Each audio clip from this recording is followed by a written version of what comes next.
चलो आज हम लोग पढ़ते हैं क्रिस्टल फील्ड थ्योरी। देखिए क्रिस्टल फील्ड थ्योरी किसके लिए आई है? ऑर्गेनोमेटेलिक कंपाउंड में मेटल और लाइगेंड्स के बीच बॉन्ड के बारे में आई है। क्रिस्टल फील्ड थ्योरी ये कहती है कि मेटल और लाइगेंड के बीच में जो बॉन्ड होता है आयनिक होता है, माने इलेक्ट्रोस्टैटिक थ्योरी होती है। इसके पहले जो थ्योरी थी वैलेंस बॉन्ड थ्योरी, उसके अकॉर्डिंग ये हुआ करता था, वो या कहिए कि वैलेंस बॉन्ड थ्योरी ये कहती थी कि मेटल और लाइगेंड्स के बीच जो बॉन्ड है ये कोवैलेंट होता है। लेकिन जब क्रिस्टल फील्ड थ्योरी आई तो क्रिस्टल फील्ड थ्योरी ये कहती है कि मेटल और लाइगेंड्स यानी कि bond between metal and ligands, ये कहता है कैसा है आयनिक है। माने कि ये क्रिस्टल फील्ड थ्योरी कैसी है? इलेक्ट्रोस्टैटिक थ्योरी है, इलेक्ट्रोस्टैटिक थ्योरी होती है। ठीक है, देखिए इलेक्ट्रोस्टैटिक थ्योरी है, ये एक बात पता लगी। उसके बाद देखिए जो डी ऑर्बिटल होते हैं, इसमें 5 ऑर्बिटल सेम एनर्जी के होते हैं, 1 2 3 4 5। नाम सबके पते हैं, d x y, d y z, d z x, d x square, y square, d z square. देखिए ये जो डी के 5 ऑर्बिटल हैं, इन पाँचों ऑर्बिटल की एनर्जी सेम होती है। ठीक है ना, इस पांचों ऑर्बिटल की एनर्जी, यानी कि ये 5 ऑर्बिटल क्या होते हैं? डीजेनरेटेड होते हैं, 5 फोल्ड डीजेनरेटेड हो जाते हैं, यानी कि ये सेम एनर्जी के हैं। ठीक है बच्चों, ये 5 ऑर्बिटल सेम एनर्जी के 5 ऑर्बिटल होते हैं। ठीक है, और ये 5 ऑर्बिटल होते हैं ऐसे। और यहाँ पे इलेक्ट्रॉन की जो फिलिंग होती है, जब इलेक्ट्रॉनिक कॉन्फ़िगरेशन वगैरह बनाया जाता है, तो यहाँ पे क्या होता है? हुंड रूल का फॉलो क्या होता है? पहले एक इलेक्ट्रॉन करके यहाँ पे सिंगल भरते हैं। उसके बाद जब सारे ऑर्बिटल फिल हो जाते हैं, तब उसके बाद इलेक्ट्रॉन और बचे होते हैं तो पेयरिंग होती है। ये हुंड रूल का फॉलो हुआ करता था। ठीक है, लेकिन क्या है कि जो लाइगेंड्स हैं, ठीक है, कॉम्प्लेक्स कंपाउंड में जब लाइगेंड्स की बात आती है तो ये लाइगेंड्स क्या करते हैं? इस डी ऑर्बिटल की डीजेनरेसी को ख़त्म कर देते हैं। ठीक है ना, माने इसकी डीजेनरेसी क्या होती है? लिफ्टेड आउट हो जाती है in the presence of ligands. इसको यूँ समझिए, इस तरीके से समझिए, 5 भाइयों का एक फैमिली है, एक परिवार है। 5 भाई बिल्कुल एक समान तरीके से मिलके रह रहे थे। ठीक है, कोई बात नहीं थी। लेकिन उसमें किसी तीसरे, है ना, किसी अदर का इन्वॉल्वमेंट जब होता है तो वहाँ पे क्या होता है कि वहाँ की उस परिवार की एकता और अखंडता क्या हो जाती है? ख़त्म हो जाती है, कहते हैं भंग हो जाती है। और वो क्या हो जाता है? परिवार 2 हिस्सों या 3 हिस्सों में बँट जाता है। ठीक है ना, इसी तरीके से यहाँ जब लाइगेंड्स का इन्वॉल्वमेंट हुआ, लाइगेंड्स जब यहाँ पे आए, ठीक है ना, तो ये जो डी ऑर्बिटल था ये क्या है? इसकी डीजेनरेसी, कहिए कि इसकी एकता और अखंडता क्या होगी? ख़त्म हो गई। और ये डी ऑर्बिटल जो है 2 हिस्सों में बट गया, कहिए कि 2 सेट में बट जाता है। एक सेट होता है जिसकी एनर्जी बढ़ जाती है और एक सेट होता है जिसकी एनर्जी कम हो जाती है। जो सेट बढ़ जाता है, जिस सेट की एनर्जी बढ़ जाती है उसमें 2 ऑर्बिटल आते हैं। देखिए 2 orbital in the presence of ligands.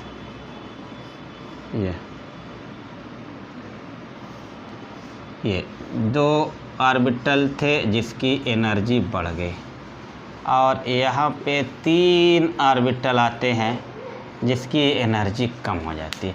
ये एनर्जी लेवल होता है, ऐसे जाते हैं एनर्जी बढ़ती है। तो इसको कहा जाता है, जिसकी एनर्जी कम हो जाती है उसको T2G सेट कहा जाता है, और इसको EG सेट कहा जाता है। इसकी एनर्जी, अब देखिए अगर यहाँ पे बीच में जाओ तो ये कहो कि एवरेज एनर्जी लेवल होता। इनकी एनर्जी बढ़ी हुई है, कितने फैक्टर से बढ़ती है? 0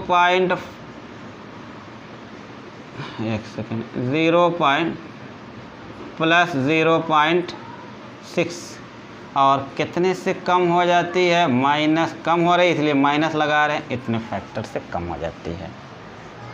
ठीक है, ये किसकी वजह से हुआ, लाइगैंड्स की वजह से ये ऐसा हुआ। ठीक है ना। और ये जो मैंने बनाया है ये किसका है, ऑक्टाहेड्रल कॉम्प्लेक्स का। अच्छा, अब उसके बाद यहाँ पे एनर्जी डिक्रीज हुई, यहाँ पे एनर्जी कम हुई, ये एवरेज एनर्जी लेवल। इन दोनों दो सेट हैं ऑर्बिटलों के, इन दो ऑर्बिटलों के सेट के बीच जो एनर्जी डिफरेंस आ जाता है उसको कहा जाता है crystal field splitting energy. Crystal field splitting energy, इसको डेल्टा से रिप्रेजेंट करते हैं। ठीक है, the energy difference between two sets of orbital is known as crystal field splitting energy कहते हैं। ठीक है, एक तो ये क्रिस्टल फील्ड स्प्लिटिंग एनर्जी को डिफिनेशन। उसके बाद ये जो क्रिस्टल फील्ड स्प्लिटिंग एनर्जी है, लाइगैंड्स जितना ज़्यादा स्ट्रांग होंगे ये क्रिस्टल फील्ड स्प्लिटिंग एनर्जी इतनी ज़्यादा मिला करेगी। ठीक है, वीक लाइगैंड्स में कम मिलेगी, स्ट्रांग लाइगैंड्स में ज़्यादा, और जितनी ज़्यादा स्ट्रेंथ होगी लाइगैंड्स की उतना ज़्यादा मिलेगी। और लाइगैंड्स की स्ट्रेंथ का ऑर्डर क्या हो जाता है, वो कार्बन मोनोऑक्साइड CnNO2। ठीक है, उसके बाद आपका आता है ammonia, OH, fluoride, chloride, bromide, iodide, ये होते हैं। ठीक है, ये ऑर्डर ऑफ स्ट्रेंथ था लाइगैंड्स की। ठीक है बच्चों, तो ये हो गया। तो उसके बाद एक बात आती है कि यह इलेक्ट्रॉन को पेयर कराने के लिए, वैसे सिंगल इलेक्ट्रॉन भर रहे हैं, डबल इलेक्ट्रॉन आ जाए तो पेयर हो जाए। इलेक्ट्रॉन को पेयर कराने के लिए जो एनर्जी लगती है उसको पेयरिंग एनर्जी। हमारे पास दो तरह की एनर्जी, एक तो होगा क्रिस्टल फील्ड स्प्लिटिंग एनर्जी, दूसरा pairing energy. Pairing energy, electron को पेयर कराने के लिए जो एनर्जी लगेगी उसको पेयरिंग एनर्जी कहेंगे। ठीक है, अब देखिए यहाँ पे समझिएगा, रटने की बात नहीं होगी। जो क्रिस्टल फील्ड स्प्लिटिंग एनर्जी कहते हैं कि हम लोग कहते हैं कि जो स्ट्रांग लाइगैंड्स होंगे, जितने स्ट्रांग लाइगैंड्स होंगे उसकी क्रिस्टल फील्ड स्प्लिटिंग एनर्जी ज़्यादा होगी। माने स्ट्रांग लाइगैंड्स के लिए क्रिस्टल फील्ड स्प्लिटिंग एनर्जी ज़्यादा है, पेयरिंग एनर्जी कम होगी। तो हम लोग कहेंगे यहाँ पे फॉर स्ट्रांग लाइगैंड्स, ठीक, फॉर स्ट्रांग लाइगैंड तो crystal field splitting energy pairing energy से ज़्यादा है। और फॉर वीक लाइगैंड्स क्या हो जाएगा, ये कम हो जाएगी, पेयरिंग एनर्जी ज़्यादा हो जाएगी। इसका मतलब ये हो जाएगा कि वीक लाइगैंड्स जो होंगे वो पेयरिंग नहीं करा पाएंगे, क्योंकि उनके लिए क्या है, क्रिस्टल फील्ड स्प्लिटिंग एनर्जी कम है, पेयरिंग एनर्जी बहुत ज़्यादा है। ठीक है, लेकिन जो स्ट्रांग लाइगैंड्स होंगे वो पेयरिंग करा लिया करेंगे। अब देखिए, क्रिस्टल फील्ड स्प्लिटिंग एनर्जी को हम लोगों ने डिफाइन तो कर लिया, लेकिन इस क्रिस्टल फील्ड स्प्लिटिंग एनर्जी को डिटरमाइन कैसे करेंगे, और इलेक्ट्रॉन का कॉन्फ़िगरेशन यहाँ पे क्रिस्टल फील्ड के थ्योरी के अकॉर्डिंग कैसे हम लोग लिखा करेंगे। ठीक है, उसको ज़रा सा देखते हैं। आइए, और क्रिस्टल फील्ड स्प्लिटिंग एनर्जी माने delta equal to minus 0.4 NT2G plus 0.4 plus लिख ले क्योंकि ये बढ़ती है, प्लस 0.6 NEG। ये क्रिस्टल फील्ड स्प्लिटिंग एनर्जी को कैलकुलेट करने का तरीका होगा। अब देखिए, crystal field splitting energy strong ligands के लिए कुछ आएगी, वीक लाइगैंड्स के लिए मैंने कहा ना स्ट्रांग लाइगैंड्स के लिए ज़्यादा, लेकिन बहुत सारी जगह ऐसी होगी कि दोनों के लिए सेम है। कहाँ सेम आएगी देखिएगा ज़रा सा। यहाँ पे डी में 1 इलेक्ट्रॉन हो, डी में 2 इलेक्ट्रॉन, डी में 3 इलेक्ट्रॉन, उसके बाद डी में 8, डी में 9 और डी में 10 देखेंगे भी हम लोग। इनके लिए crystal field splitting energy crystal field splitting energy same हुआ करेगी फॉर बोथ, ठीक है, strong ligands and weak ligands. दोनों के लिए सेम हुआ करेगी, ठीक है। लेकिन अब क्या डी में 4 हो जाए, डी में 5 हो जाए, डी में 6 हो जाए, डी में 7, यानी ये जो 4 होंगे बीच के, इसमें क्या हो जाएगी, crystal field splitting energy different होती है। कैसे, देखिए हम लोग अगर D4 कॉन्फ़िगरेशन है, कहीं पे D में 4 इलेक्ट्रॉन आ जाएं और वहाँ पे उसका configuration crystal field splitting energy पूछा जा रहा है, कैलकुलेट करना, या इनका कॉन्फ़िगरेशन पूछा जाए, जैसे इस बार नीट में 2019 में आया हुआ था, ठीक है ना, पोटेशियम फेरोसाइनाइड में क्या है कि इलेक्ट्रॉनिक कॉन्फ़िगरेशन दिखाना था आयरन का, ठीक है। तो देखते हैं, उसको भी हम लोग देख लेते हैं। तो यहाँ पर D4, अब देखिए स्ट्रांग लाइगेंड्स और weak ligands, weak ligands strong ligand, weak ligands देखिए हमारे पास अब D ऑर्बिटल 5 एक साथ नहीं है, क्या है, 2, ये है T2G है और ये EG है। D में 4 इलेक्ट्रॉन हमें फिल करने हैं और ये कहते हैं वीक लाइगेंड्स पेयरिंग नहीं कराएगा, तो पेयरिंग नहीं कराएगा, देखिए ऐसे चला जाएगा।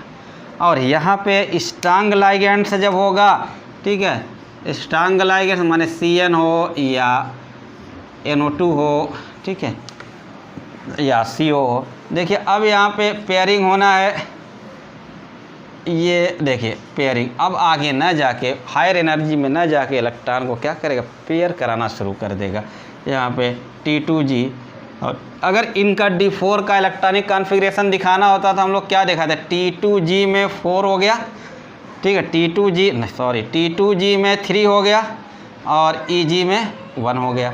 और यहाँ कैसा कॉन्फ़िगरेशन हो गया, जब स्ट्रांग लाइगेंड है T2G में क्या हो गया, 4 हो गया और EG में क्या हो गया, 0 हो गया, ये कॉन्फ़िगरेशन हो गया, ठीक है। अब देखिए इसकी आप कैलकुलेट करोगे क्रिस्टल फील्ड स्प्लिटिंग एनर्जी, तो यहाँ पे आ जाएगा कितने, यानी क्या, नंबर ऑफ इलेक्ट्रॉन, तो -0.4 मल्टीप्लाई बाई 3 प्लस 0.6 इंटू 1, तो यहाँ से कैलकुलेट किया -1.2 प्लस 0.6, तो ये हो गया -0.6, ये आ गया। यहाँ पे देखिए कैलकुलेट करोगे तो -0.4 मल्टीप्लाई बाई 4 प्लस क्या है 0.6 मल्टीप्लाई बाई 0, तो क्या हो गया -1.6। तो देखिए ना क्रिस्टल फील्ड स्प्लिटिंग एनर्जी दोनों की डिफरेंट आई ना, और दोनों की डिफरेंट आई, और देख लीजिए ज़रा सा यहाँ पे क्या, ये निगेटिव साइन को ये मत वो मैग्नीट्यूड में नहीं लेंगे, और निगेटिव साइन सिर्फ ये शो कर रहा है कि क्या है कि एनर्जी डिक्रीज हुई वहाँ पे। अब यहाँ पे जो है -1.6 आया, यहाँ पे माइनस, तो जब स्ट्रांग लाइगेंड्स है तो क्रिस्टल फील्ड स्प्लिटिंग एनर्जी क्या आती है, ज़्यादा आती है, ठीक है। अगर यहाँ पे D4 के बजाय D5 हो जाए, D5 होने का मतलब क्या हो जाएगा, एक इलेक्ट्रॉन यहाँ पे आ जाएगा, ठीक, देखिए बच्चों, और यहाँ पेयरिंग होने के बाद ये यहाँ पेयरिंग करा लिया जाएगा, ठीक है, यहाँ पेयरिंग हो जाए। तो यहाँ पे देखिए अब यहाँ पे क्या करना है आपको, 3 तो ये रहेगा, यहाँ पे 2 रहेगा, अब यहाँ पे 1.2 आ जाएगा, ये तो 0 आ जाएगा। तो अब अगर D5 हो और वीक लाइगेंड्स हो तो वहाँ पे क्रिस्टल फील्ड स्प्लिटिंग एनर्जी 0 बन गई। यहाँ पे अगर स्ट्रांग है तो 0 नहीं बनने जा रही है, यहाँ तो बस 5, यहाँ पे क्या हो जा रहा है, 2 बन जा रही है।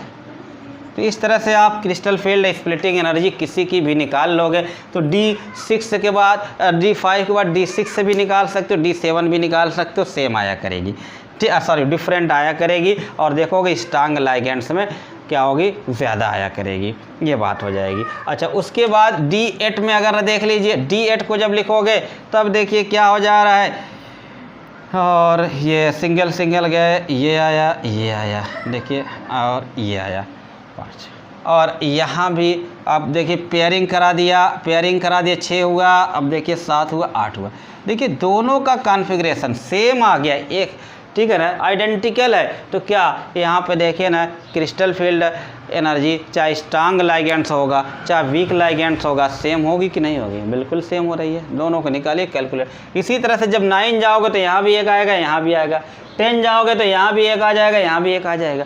तो इस तरीके से 8, 9, 10 में जो है सेम आए। 1 की बात करें यहाँ पे 1 रहेगा, यहाँ पे 1 रहेगा। 2 की बात 1 1 यहाँ पे 1 1 है, तो 2 और 3 में सेम रहेगी। तो क्रिस्टल फील्ड स्प्लिटिंग एनर्जी सिर्फ डिफरेंट कहाँ पे मिल रही है, 4, 5, 6, ठीक है ना, और 7 में डिफरेंट मिल रही है। और एक टर्म देखिएगा एक टर्म जॉन टेलर इफेक्ट की बात है। जॉन टेलर इफेक्ट देखिए कहाँ मिलता है, देखिए ऑक्टाहेड्रल कॉम्प्लेक्स हो, बात याद करिए, ऑक्टाहेड्रल कॉम्प्लेक्स हो और वीक लाइगेंड्स हो और अनसिमेट्रिकल कॉन्फ़िगरेशन हो।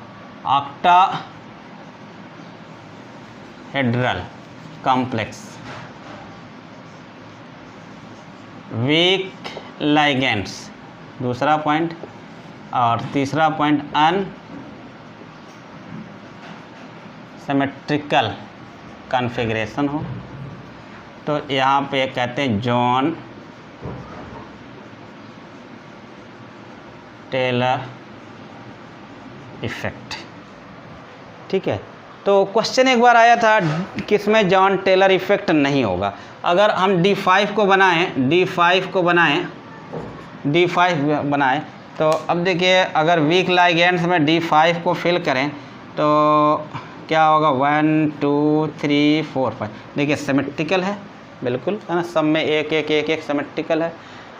तो कैसा हो गया, ये सिमेट्रिकल हो गया, इसका मतलब कि जॉन टेलर इफेक्ट नहीं मिला। अगर 10 आ जाए देखिए ये फिर सिमेट्रिकल हो गया।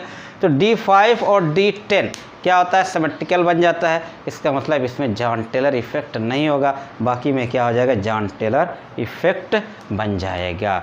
ठीक, तो ये है आपका क्रिस्टल फील्ड थ्योरी, ठीक है ना। और इससे क्रिस्टल फील्ड स्प्लिटिंग एनर्जी कैसे निकालेंगे, क्या है जॉन टेलर इफेक्ट, क्या है देखिए आपको कैसे कॉन्फ़िगरेशन, जैसे एक क्वेश्चन जो 19 में आया है उसकी हम बात करते हैं। कहते K4FeCN6 का करेक्ट कॉन्फ़िगरेशन है, K4FeCN6 का करंट। यहाँ पे सबसे पहले क्या कर, आयरन ऑक्सीडेशन नंबर 2 है ना, सब लोग निकाल लेते हैं आराम से। इसका electronic configuration 1s2 4s2 3d6, ये आया, +2 है 0 हो गया। डी में 6 इलेक्ट्रॉन, डी के है ना 6 इलेक्ट्रॉन फिल करने हैं, 6 इलेक्ट्रॉन फिल करने हैं। और ये कैसा स्ट्रांग लाइगेंड्स है, और देखिए लाइगेंड्स की प्रेजेंस में डी ऑर्बिटल क्या हुआ है, डीजनरेट हुआ, ठीक है ना।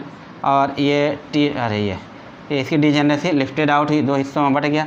और Eg अब क्या कहते हैं, ये पेयरिंग कराएगा तो 1 2 3 4 5 6 पेयरिंग करा दिया, है ना। तो इसका मतलब ये हो जाएगा, कॉन्फ़िगरेशन क्या हुआ इसका, जो क्वेश्चन पूछा गया था इसका आंसर क्या हो जाएगा, T2G6 Eg0, ये आंसर हो जाता।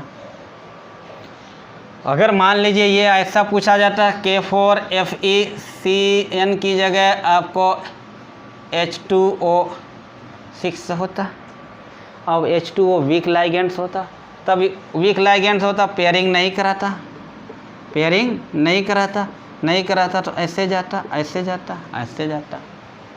तब क्या हो जाता कॉन्फ़िगरेशन उस कंडीशन के लिए, T2G और क्या हो जाता 4 इलेक्ट्रॉन और Eg में 2 इलेक्ट्रॉन, ये हो जाता।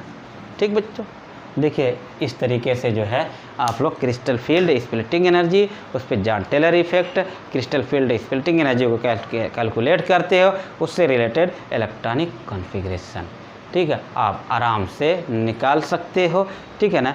ठीक है, बाकी कुछ चीज़ें जो है दूसरी वीडियो में हम लोग लेकर हाजिर होंगे, ठीक है।